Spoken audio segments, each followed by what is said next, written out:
Hello friends, एक बार फिर welcome करता हूँ आपको अपने चैनल पे जिसका नाम है बागवानी। तो फ्रेंड्स, आज की जो वीडियो है वो इंसेक्ट के बारे में है।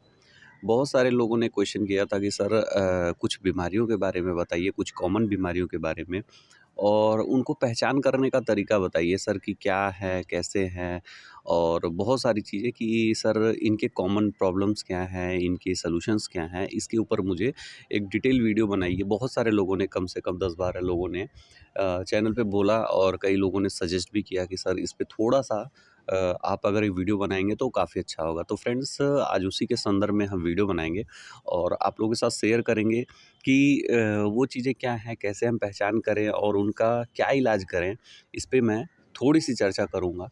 तो फ्रेंड्स, चलिए वीडियो को स्टार्ट करते हैं और देखते हैं।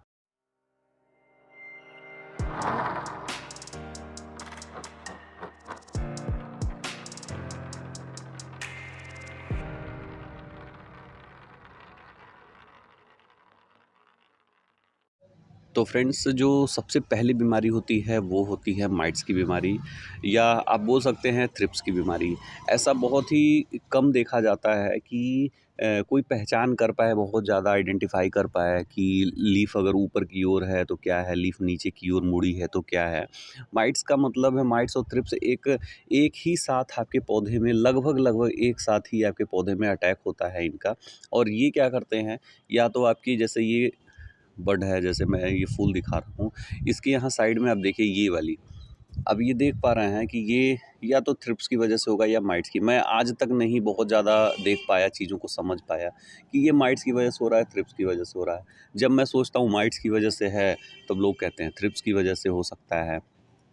तो इसमें आपको बहुत ज़्यादा परेशान नहीं होना है। जब भी आप कोई भी दवाइयाँ लीजिए, आजकल जो भी दवाइयाँ आती हैं उस पे लिखा होता है साफ-साफ माइट्स एंड थ्रिप्स के लिए। सब कुछ लिखा होता है माइटीसाइड और थ्रिप्स के लिए, क्योंकि ये दोनों एक साथ आने वाली बीमारियाँ हैं।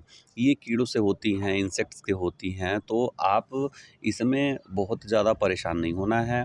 मार्केट में कम से कम हज़ारों दवाइयाँ हैं जिनका आप यूज़ करके इनसे निजात पा सकते हैं। जब भी आपके पौधों में, बड में ऐसी चीज़ें जलने जैसी, जैसे लगता है जल गया है, अब ये ऐसा फील हो रहा है कि ये जैसे जल गया है, ऐसी लग रही हैं, आपको ऐसा लग रहा है कि ये जल गई हैं, या आपको ऐसा फील हो रहा है कि आपका जैसे ये पेटल है एकदम से कर्ली हो गया, टेढ़ा-मेढ़ा हो गया। मैं आपको 1-2 पत्तियाँ दिखा भी देता हूँ कि जैसे कि आप ये पत्ती आप देखिए, जैसे आपकी ये पत्ती हो गई है, बिल्कुल ऐसी लग रही है कि जैसे इसको पोलियो हो गया है और ये पूरी तरह से टेढ़ी-मेढ़ी हो गई है। अब मैंने पीछे देखने की बहुत कोशिश की कि पीछे क्या कुछ दिख जाए मुझे, लेकिन पीछे एकदम क्लीन है, कोई भी प्रॉब्लम नहीं है, कहीं भी कुछ भी नहीं दिख रहा है। तो इससे मैं क्या बताऊँ कि कौन-सी बीमारी है, क्या है, थ्रिप्स है या माइट्स है। तो इसमें आपको बहुत ज़्यादा परेशान नहीं होना है। आपको ऐसा कोई भी सिम्पटम दिखे, आपको कहीं पे भी ऐसी लीफ टेढ़ी-मेढ़ी हो रही है या ऐसे जला हुआ दिख रहा है या टिप बर्न हो रही है, जैसे कोई नई सूट निकल रही है तो उस पे बर्निंग जैसी, जलने जैसी लग रही है। जलने का मतलब ऐसे ही जैसे फ्लावर आपका पूरा ऐसा हो रहा है, जैसे ये थोड़ा-सा जलने जैसा कि काला-काला सा फ़ील हो रहा है। तो आपको जैसे ये कली है, कली के ऊपर आप देख रहे होंगे कि ये ऐसे ब्लैक-ब्लैक टाइप का कुछ ऐसा फ़ील हो रहा है कि जैसे लग रहा है कुछ ऐसे जला हुआ है। किसी ने ऐसे कुछ आग दिखा दी हो, जल गया।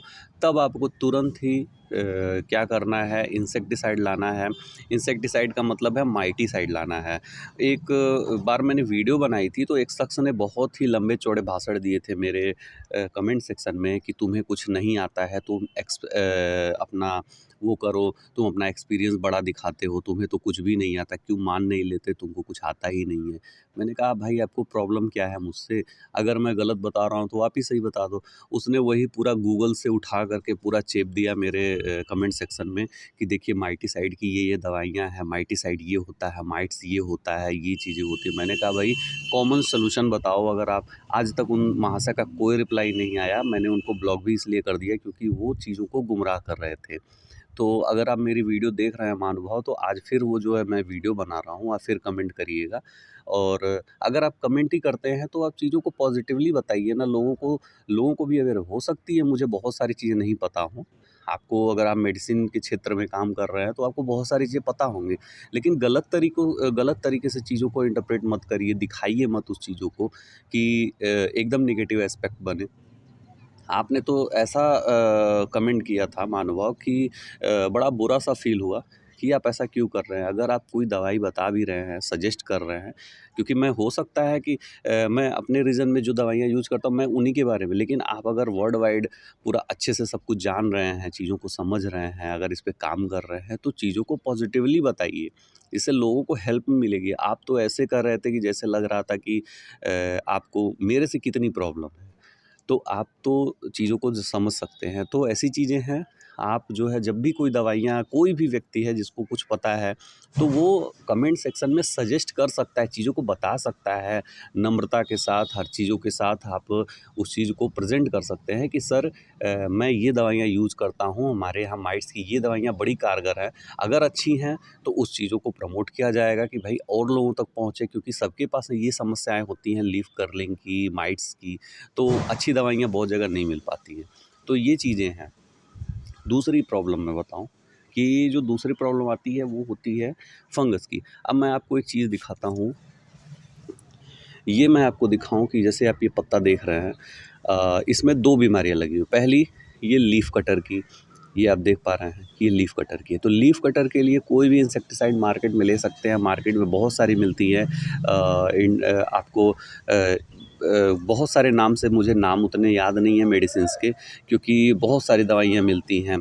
इमिडाक्लोप्रिड है और भी हैं, तो इसके लिए आप बहुत सारी दवाइयाँ ले सकते हैं। कोई भी ले लेंगे आपका लीफ कटर के लिए काम कर जाएगा। लेकिन अभी ये दूसरी जो तीसरी नंबर की जो मैं बीमारी दिखा रहा हूँ, ये है ब्लैक स्पॉट। अब आप देख रहे हैं कि ये पत्ती पे ब्लैक ब्लैक धब्बा जैसा बनता है। पहले छोटे धब्बे होते हैं, धीरे धीरे बढ़ने लगते हैं। ये मेरा जुमेलिया का पत्ता है, जुमेलिया रोज़ का पत्ता है। आप देख रहे हैं, ये एक मेरा एक ऐसा रोज़ है जिस पे ये बीमारी परमानेंट रह रही है। और आज तक मेरे किसी भी पौधे में ब्लैक स्पॉट की कोई प्रॉब्लम नहीं आई, लेकिन ये पहला पौधा है जिस पे ब्लैक स्पॉट की प्रॉब्लम आ रही है। इसका इलाज यही है कि जिस भी पत्ते में आपको ये दिखे पत्ते, पहले उसको पत्ते को हटा दीजिए, तोड़ करके उसको जला दीजिए या कहीं ऐसे जगह पे इसको फेंकिए कि वहाँ से इसकी पत्ते जो है आपके गार्डन में ना आ पाएँ, क्योंकि ये बहुत ही खतरनाक बीमारी है। इससे पूरा का पूरा पत्ता आपका ऐसे ही काला, पहले काला होगा, पीला होगा और पूरा पीला होकर के झड़ जाएगा। पूरा पत्ता जो है, पौधा जो है पत्तों से विहीन हो जाएगा। तो इसका इलाज यही है कि आप अच्छे वाला फंगिसाइड, अगर आपके पास है, एमिस्टर टॉप है उसको यूज़ कर सकते हैं, या ब्लू कॉपर है उसको यूज़ कर सकते हैं, बेविस्टिन है उसको यूज़ कर सकते हैं। तो रेगुलर इंटरवल पे आपको इन चीज़ों का प्रयोग करना है, फंगिसाइड का प्रयोग करना है। तो आपको समझ में आ गया 3 बीमारियाँ। पहली माइट्स थ्रिप्स की बीमारी, दूसरी लीफ कटर की, तीसरी आपकी ये है कि जो आपके ये ब्लैक स्पॉट होता है। तो ये 3 कॉमन चीज़ें हैं जिससे आपको जूझने की ज़रूरत है, परेशान होने की ज़रूरत है, कि अभी के समय में टेम्परेचर जैसे-जैसे राइज़ होगा, ये सारी बीमारियाँ आपके गार्डन में भर-भर के आएँगी। तो आपको पहले से ही तैयारी करके रखनी है, दवाइयाँ ला करके, अगर आ गई हैं तो दवाइयाँ ला कर के रखिए। तो ये चीज़ें हैं। और चौथी चीज़ की बात करूँ, चौथी चीज़ ये है कि जब आपके पौधे में लीफ बर्निंग होती है, लीफ बर्निंग का मतलब है कि पत्तियों में जलने की, जैसे लगता है पत्तियाँ जल रही हैं। मैं आपको दिखा रहा हूँ कि पत्ती जल कैसे रही है आप लोगों की।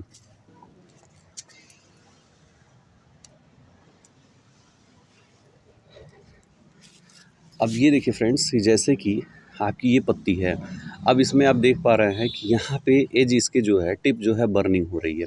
टिप बर्निंग का मतलब है कि हो सकता है कि आपके पौधे कभी मुरझा गए हों। आपके पत्ते, जैसे क्या होता है, हम लोग पानी दे के सुबह जाते हैं, तो पौधे हो सकते हैं कि दोपहर के टाइम में धूप आपके यहाँ ज़्यादा हो रही हो, तो पौधे थोड़े से मुरझा जाते हों। मुरझाने का मतलब है कि पत्तियाँ थोड़ी-सी ऐसे डाउन हो गई, कली थोड़ी-सी ऐसे लटक गई। तो ये क्या है, इतना होने से आपके पौधे में क्या हो गया, पानी की एकदम कमी हो गई, जिसे कहते हैं डिहाइड्रेट हो गया पौधा। आपके बॉडी में अगर डिहाइड्रेशन हो जाता है तो आपकी तबीयत भी ख़राब हो जाती है। सेम पौधे की तबीयत ख़राब हो गई, फिर आके आप उसको खूब पानी दे दीजिए, तो क्या वो एकदम से रिकवर हो जाएगा? एकदम से रिकवर नहीं होगा। जब समर में पौधे मुरझाते हैं, तो उसका उसका जो रिज़ल्टेंट होता है वो क्या होता है कि आपकी पत्ती की जो जितनी भी एज होंगी वो जल जाएँगी, या तो पूरा पत्ता जो है आपका 2-4 दिन तक ऐसे ही रहेगा, फिर अचानक से येलो होगा और गिर जाएगा। तो ये प्रॉब्लम, ये कॉमन प्रॉब्लम बहुत ज़्यादा देखने को मिल रही है कि लोग जो है कमेंट करते हैं, पूछते हैं कि सर जो है पत्ती बर्न हो रही है या फ़ोटो भेजते हैं तो ये दिखने को मिलता है। तो मैंने यही बस कहा कि हो सकता है दोपहर के टाइम में या जब भी होता हो तो आपके पौधे थोड़े से मुरझा जाते हो। मुरझाने से ही आपके पौधे की वो सारा, जैसे कहते हैं ना, खून, पौधे का जो खून है यानी जो पानी के रूप में है, वो पूरा का पूरा सूख जाता है, जिससे क्या होता है पौधा पूरी तरह से ख़राब हो जाता है। उसके बाद आप पानी भले ही शाम को दे रहे हैं, वो पत्ती रिवाइव नहीं होगी क्योंकि समर है। इस टाइम आपको ये रिज़ल्टेंट के रूप में ये पत्ती के टिप्स जो है बर्न हो जाएँगे, या हो सकता है ये पत्ता 2-3 दिन में येलो होकर के गिर जाए। तो ये कॉमन चीज़ें हैं, तो इसके लिए आपको क्या करना है, जब भी ऐसी चीज़ें दिखें तो आपको पानी की मात्रा को बढ़ा देना है, सावरिंग की चीज़ों को बढ़ा देना, सावरिंग खूब ज़्यादा करनी है, खूब ज़्यादा पानी देना है। खूब ज़्यादा का मतलब ये नहीं कि आपने पूरी गंगा बहा दी, ऐसा नहीं। आप सावर से करिए, जितना पानी आप मीडिया में डाल रहे हैं उसको एक फुहारे के रूप में पूरे पौधे को नहलाइए। शावरिंग में बहुत ज़्यादा पानी वेस्ट नहीं होगा जब आप एक तरीके से करेंगे। आप ऐसा करिए कि 2-3 बार शावरिंग ज़रूर कर दिया करिए पौधे में। जैसे अगर सुबह आप 9 बजे ऑफ़िस जाते हैं तो 8 बजे तक शावरिंग कर दीजिए। अगर आप 4-5 बजे आते हैं तो एक बार 5 बजे कर दिए, एक बार रात को जब खाना-वाना खाते हैं 9-10 बजे, उस टाइम हल्की सी शावरिंग कर दिया करिए। उससे आपका पौधा जो है समर टाइम में बहुत ज़्यादा कूल डाउन रहेगा, अच्छा रहेगा। तो ये चीज़ें थी, ये कुछ ख़ास चीज़ें थी जो आप कॉमनली फ़ेस कर रहे होंगे। और सबसे ख़ास बात है कि इस टाइम जो है फूल क्या लेना है या नहीं लेना है। तो इस टाइम फूल आप थोड़े बहुत ले सकते हैं क्योंकि इस समय अच्छे फूल तो आपको मिलेंगे नहीं, क्योंकि टेम्परेचर बहुत ज़्यादा है। जैसे ही कली बनती है, दूसरे-तीसरे दिन पूरी खिल करके ख़त्म हो जाएगी। तो आपको बहुत ज़्यादा फूल लेने की ज़रूरत नहीं, अभी फ़िलहाल सिर्फ़ गर्मी से पौधे को बचाइए। तो फ्रेंड्स, आशा करता हूँ कि आपको वीडियो समझ में आई होगी, आपने कुछ ख़ास चीज़ें समझी होंगी। तो चलिए फ्रेंड्स, मिलते हैं नेक्स्ट वीडियो में एक अच्छी सी यूनिक सी इन्फॉर्मेशन के साथ। तब तक के लिए बाय बाय फ्रेंड्स।